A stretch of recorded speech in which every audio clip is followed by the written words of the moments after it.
Hey there, welcome to the Reinsurance Podcast, the place where we dive into all things reinsurance, the coolest part of insurance. We're your hosts, Jerad and Ben, a couple of ex-practitioners who loved the industry so much we founded Supercede to tackle some of its biggest headaches. And we're here to share our insights and stories with expert guests as we uncover what's really going on in the industry. Welcome back, everybody. We are here for another, I was going to say special episode, but all of our episodes are special. This is just a regular, normal special episode. Yeah. But if everyone's special, nobody is, as they say. So, yeah. What topic? Welcome to this average episode. This is going to be a good one. We're talking about, so Cordy wanted us to talk about just technology and reinsurance broadly. But we talk about that as a category quite a lot. So what we wanted to do is sort of take a step back, distill into or lean into sort of technology that's come through the space, what's sort of hyped up, what's actually delivering value, look forward with a little bit of starting by looking backwards, I think. So how about that? I think, when you get to the end of a year and the beginning of a new year, people often want to reflect on, has the change that we thought would happened? And the stuff that we think is going to come and make a difference to our lives in 2025, will it actually materialize, or are we now more skeptical? How will all those things be impacted by recent geopolitical events, etc., changes in all sorts of economic factors as well? Yeah. Naturally, we will do our best to navigate through these many topics with no notes and occasional inaccuracies, but we'll do our best to represent things. References from an article I read one time a few weeks ago. Exactly. No, forgive us, but we'll let's start with hype, because I think technology in any space is like reinsurance, like every sector, is kind of buzzy and people want to get behind things. So hype always has an impact, right? Whether it's a consumer product or into the sort of more enterprise space. And the most hyped thing right now is sort of on AI and what AI is going to do in future. But you saw my slip there because we've seen this before. Blockchain being the dominant big example of something that got the industry massively excited, 4 or 5 years ago, 6 years ago, before sort of not really delivering the promises that it sort of portended to sort of deliver. Whether AI will have a similar trajectory is kind of one that we're sort of looking at. I think it's interesting this time because it feels perhaps not in reinsurance, interestingly, but in the world at large, it feels like we've gone a lot bigger on AI. I've seen it referenced by some publications as the $1 trillion gamble. The amount of money poured into the next wave of AI solutions and large language models, etc., far surpasses, I think, anything that was spent on blockchain. Although probably as an industry we got more excited about blockchain potentially disrupting us and having to try and race it to beat it to the mark, and then eventually mothballing everything we created. Well, it's super interesting, right? Because I think if you look at the major differences at like the core of those two offerings, what blockchain gave you or gives you is like this sort of immutable but private sort of thing, which our industry would obviously love. Here's the absolute truth of a transactional thread and sort of the history of payments, et cetera, and data, which cannot be changed. And everyone's sort of building this inherent ecosystem of trust, albeit anonymous in that. Like that lends itself very nicely to reinsurance kind of problems.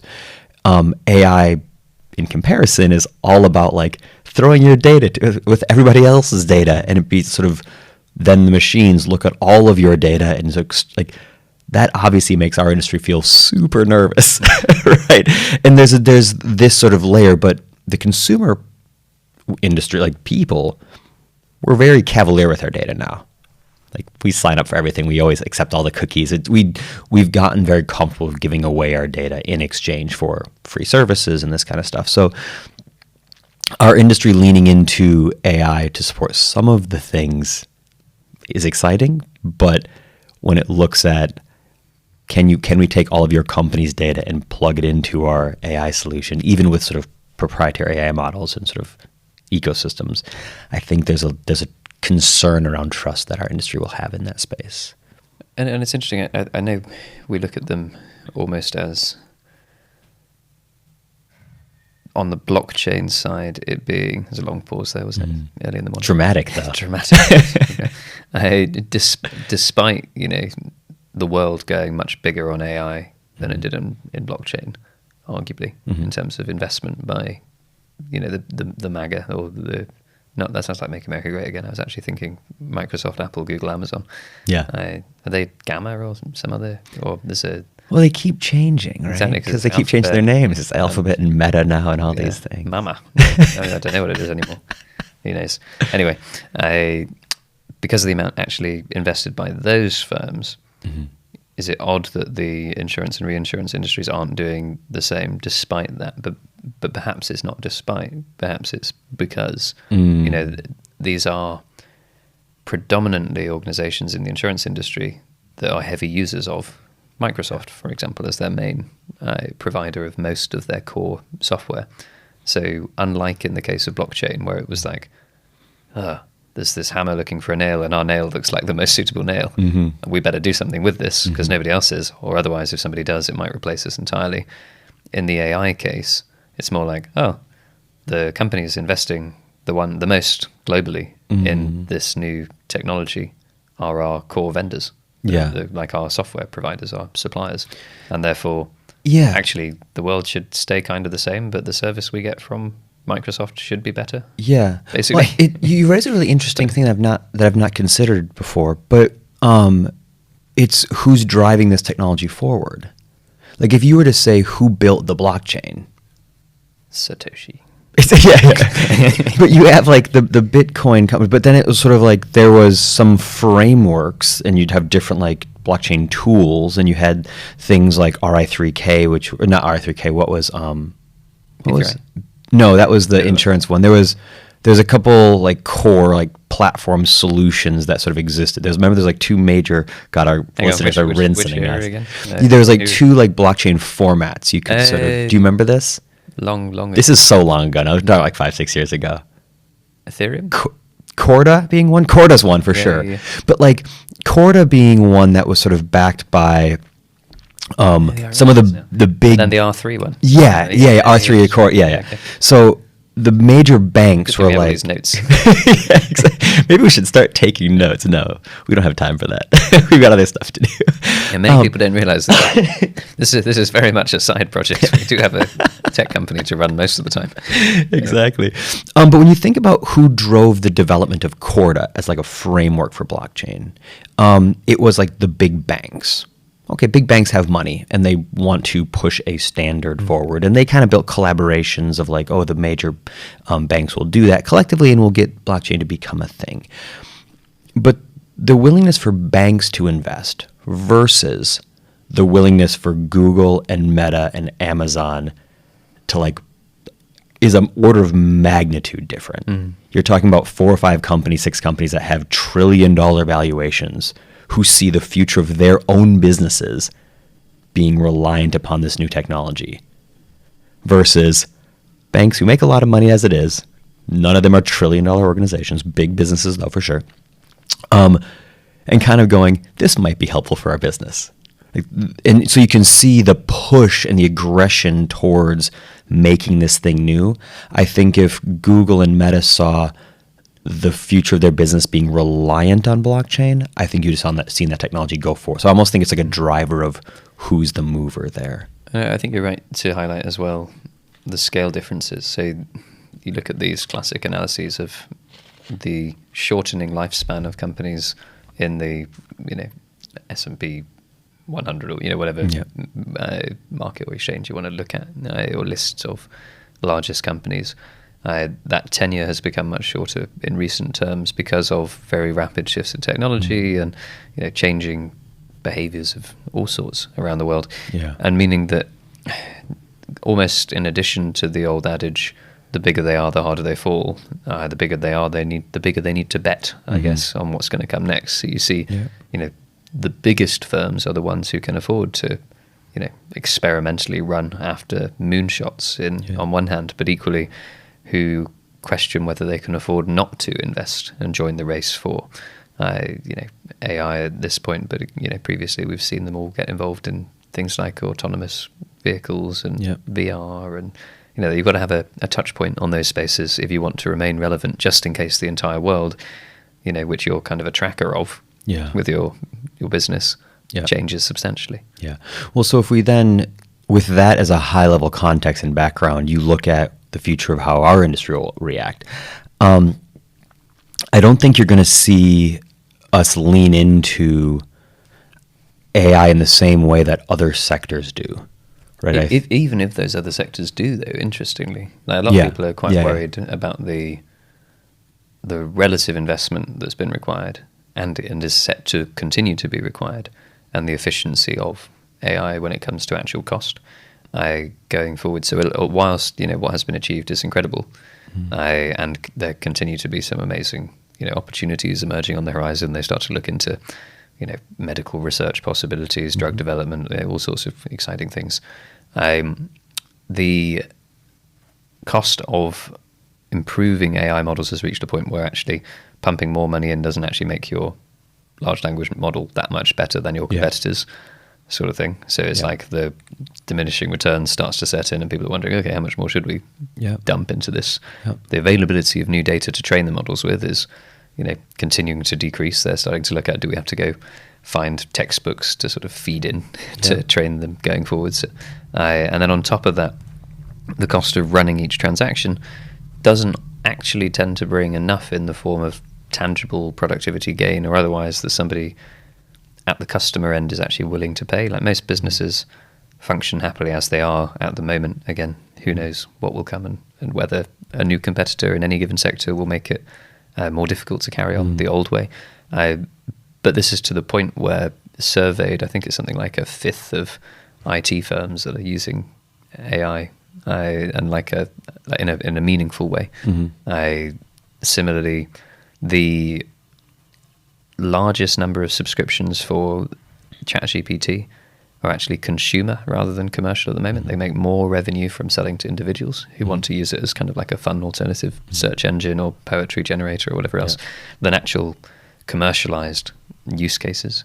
And actually, even if you're doing AI within a commercial proposition that already exists, let's say you're Microsoft or Slack or whoever, and you're like now adding the AI gloss on your previous proposition, either you give it for free to keep your product relevant to retain market share, which then means suddenly you're listing a massive R&D expense against customer retention, or you try and sell it on top as an enhanced version, in which case you're seen to be holding it back from your customers. But equally, how many customers want the AI bit that badly that they're actually going to pay for it? Well, and that's one of the real stickers of this specific technology, is that every call is very expensive.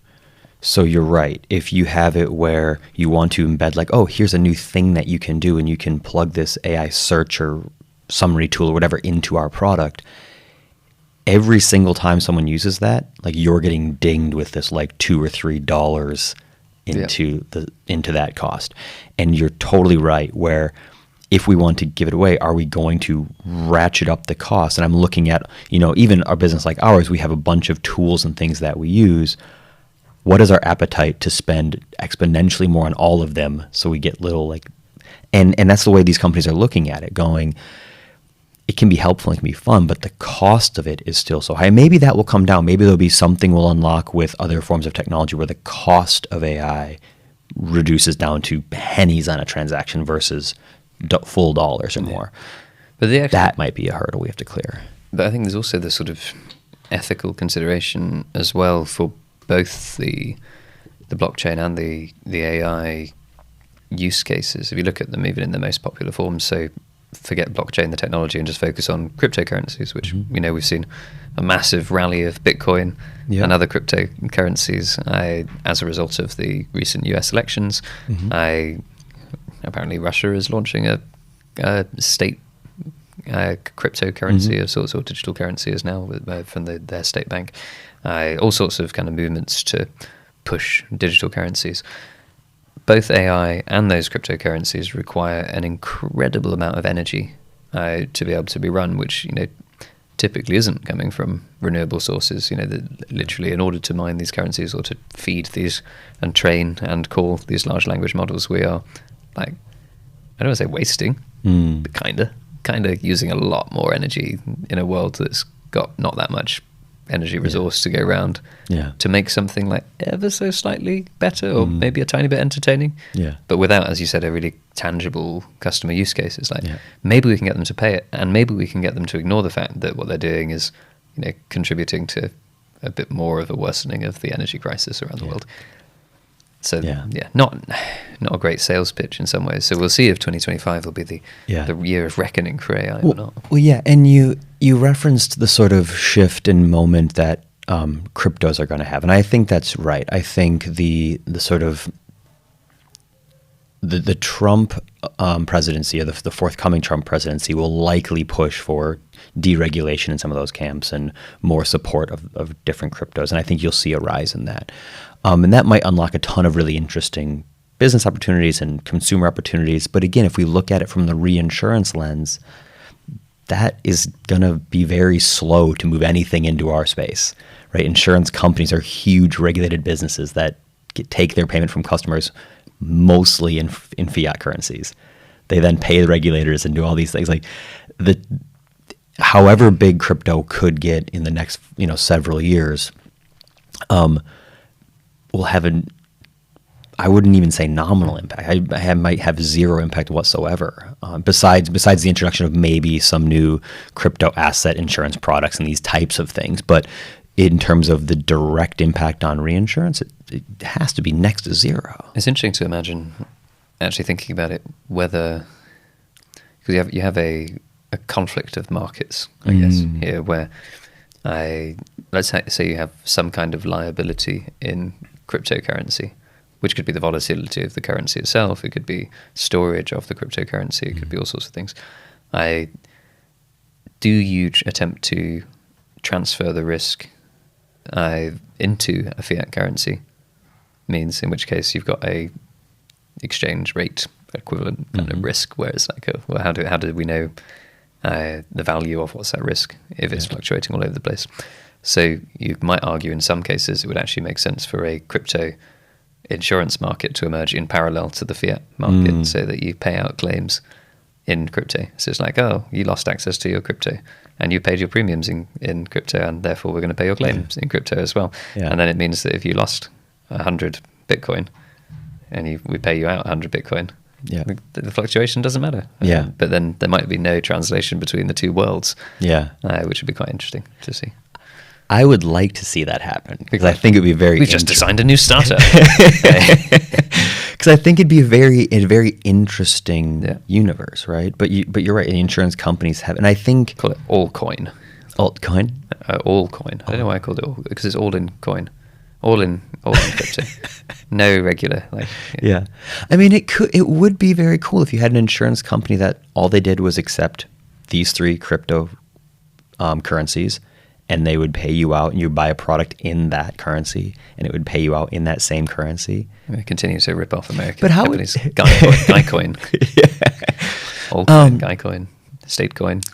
We have to not go down this tangent, because we could unpick this for ages. But then you'd have it where, would the reinsurers then be required, if that insurance company was only accepting premiums and paying claims in those select currencies, would it therefore require a couple of reinsurers to set up maybe even a specific branch or division or entity that is the Munich Re Bitcoin arm and the Munich Re Dogecoin arm?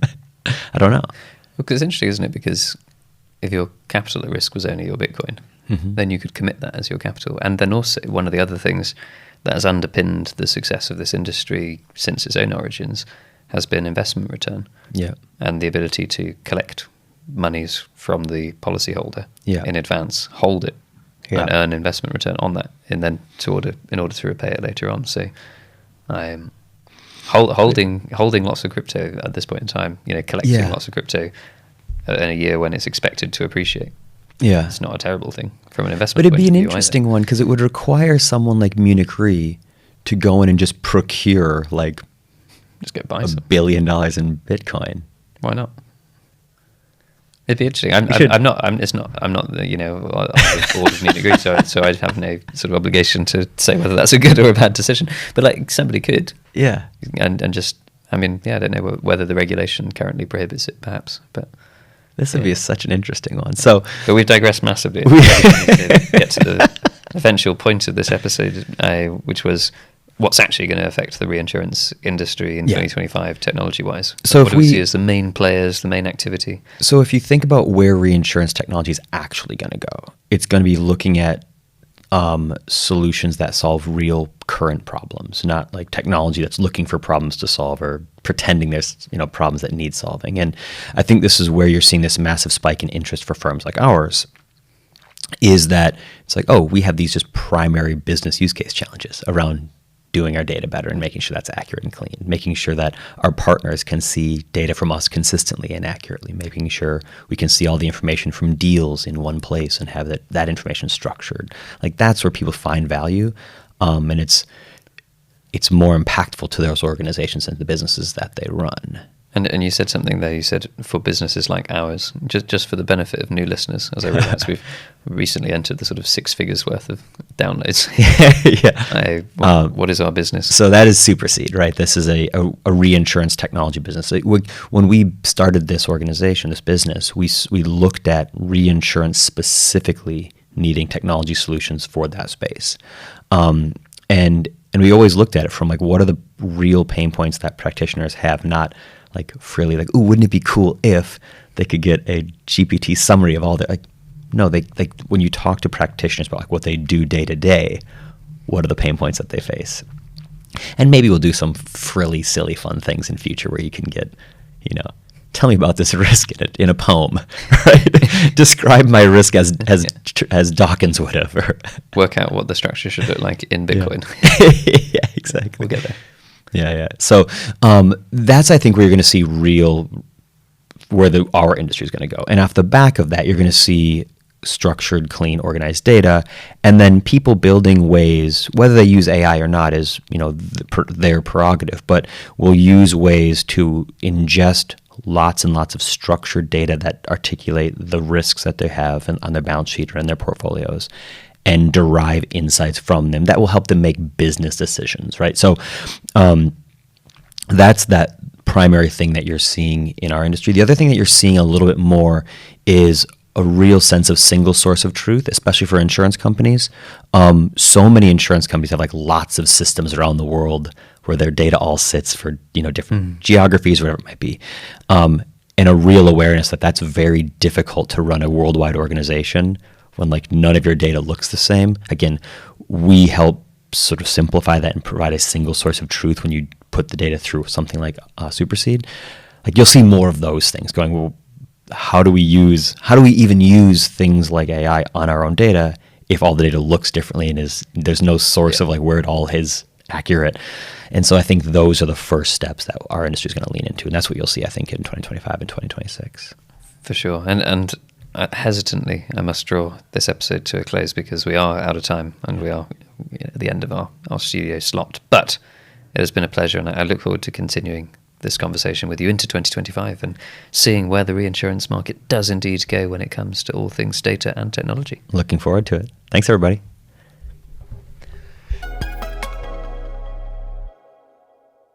Thanks for tuning in to the Reinsurance Podcast. If you enjoyed our show, don't forget to subscribe wherever you get your podcasts and leave us a review to let us know how we're doing, preferably 5 stars.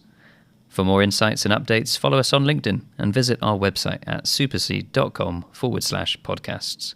You'll find the links in the show notes.